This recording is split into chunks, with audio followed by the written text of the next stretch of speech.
I think you'd be shocked how many of the worries and anxieties you have are actually based on money. And I know money's not the most important thing in the world. No, it's not. You are correct. It's not the most important thing in the world. But it is right up there with oxygen. What does that mean? Well, you got to have it every day to live. And when you don't have enough, you feel like you can't breathe.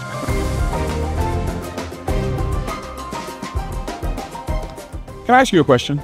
Do you know the state of your financial estate? And when I ask that question, you may be thinking, I don't have enough money to have an estate. Everybody has a financial estate. It doesn't matter whether you're rich, poor, or middle class. You could be living in the biggest mansion in Tampa, Florida, or you could be living under a bridge. Everybody has a financial estate.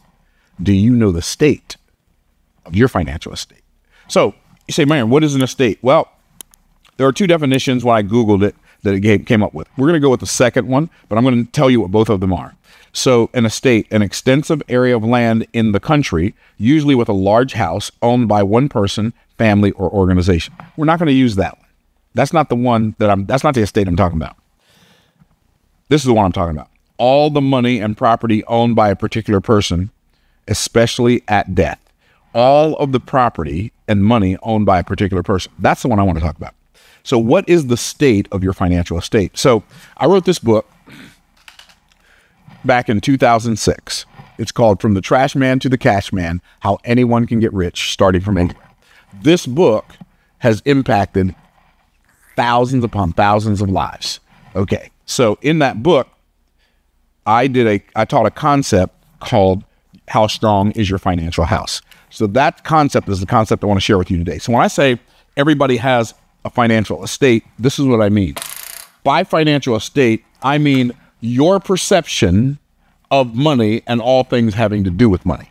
So what is the state of your financial estate? This is the estate. This is the blueprint right here for a sick financial estate. So if you want to have a sick financial estate, this is the blueprint. This is what your house looks like. It looks like this. It looks like this. It looks like this, and maybe a little bit of that, and then you got a door. Okay, these are windows. So say, what do you mean this is the state of my financial estate? So your financial estate this is your income window. So you make money. Where do you make money from? Well, probably if you're like most people, this is you, right? You make money from your what? Job. So you are the only thing producing income for your family, for your financial estate. You are the only thing. Or if you're married, maybe you and your spouse both. Okay, so you and Mrs. You. Okay, y'all both have a job and your money comes in here.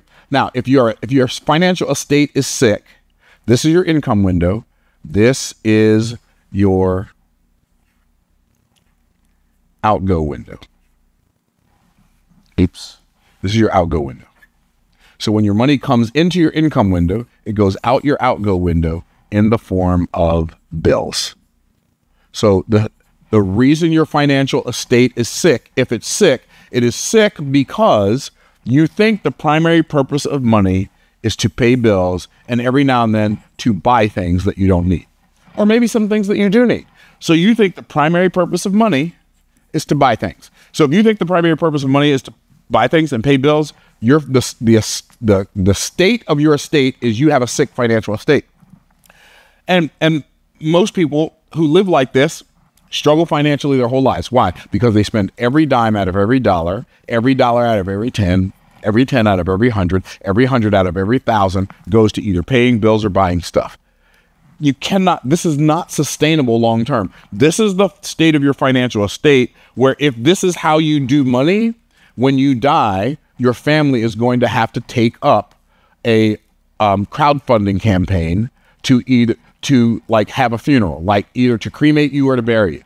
And I don't want to be morbid, but that's the reality. The reason people end up having to do that is because they did not manage their money well. And you're not going to ever manage your money well. You won't ever do the right thing with your money if your perception, if what you think about money, that's a light bulb. If what you think about money is off. If what you think about money is off, then you will never do well financially. You have no asset protection, which means your roof is leaking. Your foundation is shabby. It's built on lies that you believe that the primary purpose of money is to pay bills and to buy things. And so your financial estate is very sick. And until you get to the point where you do more with your money than pay bills and buy stuff, you will never have a healthy financial estate. Okay, so that's a sick financial estate. The second kind of house is a stable financial house. And if you have a stable financial house, you've got this window, you've got this window, and you've got this. That was a disproportionate window. You got this window, you've got this window, you've got this window. And more than likely, this is the biggest window in your house. So how do you make your money? Well, probably from your job. Or if you're like me, when I was living like this, I had my own business, right? So you either make that money from your job or your business. The money comes into your income producing asset window. Okay. The money comes into your income window. And when it comes into your income window, what you do is you pay your bills. It goes down and goes out your outgo window. And then you borrow money and you have your WRL window. WRL stands for wealth reducing liabilities. And what you do is you pay your bills on time. So you pay them in a timely manner. So when you pay your bills on time, now you have good credit. So the bank will loan you money and credit card companies will loan you money. And so what happens now is some of your income goes down here in the way of bills, but some of it goes down here to just maintain that good credit. And so now my income comes in here, it comes down here, and it comes down here, and then goes out the outgo window. So this is a stable financial house. I do have some asset protection. I might only have insurance. I probably don't have an estate plan. I may not have a will, but I've got, and then it's built on half truth. What's the half truth? Well, as long as you've got good credit, everything's going to be okay. If I can't afford it, it doesn't matter because the bank will loan me enough money to buy it. Now, the interesting thing about borrowing money, it's a better idea to borrow money when you don't need to than it is to borrow money when you do need to. Isn't that kind of like paradoxical? Like if you don't need to borrow money, that's the best time to borrow money. This is why rich people borrow money, because we understand if we borrow money, are y'all tracking? If we borrow money, we can use the bank's money cheaper than we can use our own. But poor people borrow money, like they can't use the bank's money cheaper than they can use their own because their money's costing them everything and then the bank's money is costing them everything plus interest. This is a stable financial house as long as you continue to make enough income to pay your bills on time and maintain good credit, and you don't let this get too out of control. Now, this house will never make you rich. This house will never make you like financially successful. This house will never make you financially strong, but you can be financially stable. This is when people say, I want to be, well, that's not even financially secure. That's just financially stable. You are financially stable as long as you don't have any major catastrophes, right? Then you're going to be okay. This is how I lived for a long time until I found out what? There's a better way to live. There's a better way to live than being stable. Oh yeah, this is the one that changed the game for me. When I realized this is the house of houses. This is my greatest opportunity to have a very strong and successful financial house. I have asset protection. What does that mean? It means I have enough insurance to replace my income for my family if I die and pay off any debt that they want to pay off. And what does this mean? This is built on the foundation of truth. What is the truth? The truth is that I've got an income window. The truth is I need another window. I've got to have one of these, not just these three, but this window is the window of windows. That's where the magic happens. So you have a business or you have your job. So if you got your business or you have your job, or maybe you have both, income comes into your income producing asset window. Income comes into your income producing asset window, your IPA window. Nope. Income comes into your income window. And then when you have a strong financial house, this is what has to happen. The first thing you do when you get money is you take some of that income and you put it into your IPA window. What's IPA? IPA stands for income producing assets. You put some in your income producing assets window, and then when you first start putting money in your income producing asset windows, nothing happens. So you take some of your income, put it in your income producing asset window, and then some of the money comes to pay your bills. And then some of the money comes down here to your wealth reducing liabilities window. This is your outgo window. Some of it comes down here, and then it comes out your outgo window. So your cash flows in this direction, and in this direction. Now, the thing about having this income coming over here, like when you first start putting money into your income producing asset window, it doesn't do anything. It doesn't make you any money. This is why most people don't do it. Most people are so addicted to a paycheck, and they're so addicted to immediate gratification that they don't allow themselves to defer gratification long enough for this window to get big enough to like work its magic. So what happens eventually, though, you keep putting money over here in this income producing asset window, guess what happens? Eventually, it takes some money and puts it back in here. And then what do you do? You put some more money in here, you buy or build or acquire or accumulate or create some more income producing assets. This window gets bigger. And so now you've got more income producing assets putting money over here.